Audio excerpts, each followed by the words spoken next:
প্রশ্ন শুধু একটাই, আমি কি জাপ দিতে পারবো নাকি বয়ে জিতে যাবে? এই প্রশ্নের উত্তর জানতে হলে আপনাদেরকে পুরো ভিডিওটা দেখতে হবে। চলুন তাহলে আজকের গল্প শোনাই। হ্যালো, আমি তাওহিদ। ছোটবেলা থেকে একটা স্বপ্ন ছিল। বই আর টিভিতে দেখে মনে হতো একদিন আমিও করব বানজি জাম্প। সময় কেটে গেছে, কিন্তু সেই স্বপ্ন হারিয়ে যায়নি। অবশেষে সাহস নিয়ে ঠিক করলাম, আজই সেই দিন। উঁচু ব্রিজের উপর দাঁড়িয়ে নিচে তাকালেই বুক কেঁপে উঠে, হাত পা ঠান্ডা হয়ে যায়। তবুও মনে হচ্ছিল এটাই আমার মুহূর্ত।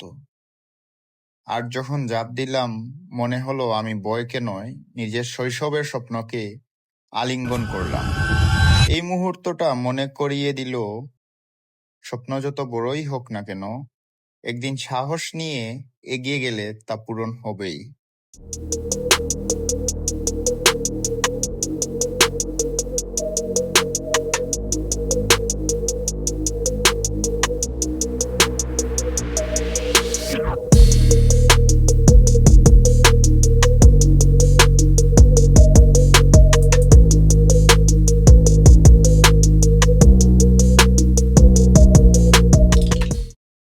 বানজি জাম্প দেওয়ার পর সার্টিফিকেট নিয়ে চলে যাই পুখারার উদ্দেশ্যে।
অ্যাডভেঞ্চারের পর দরকার একটু প্রশান্তি।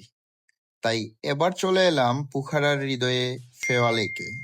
শান্ত জলের বুকে নৌকা ভেসে চলা, চারপাশে পাহাড়ের প্রতিচ্ছবি আর নরম হাওয়ার ছোঁয়া, মনে হবে যেন সময় এখানে থেমে গেছে। লেকের মাঝখানে ছোট মন্দিরটাও এই সৌন্দর্যের অংশ।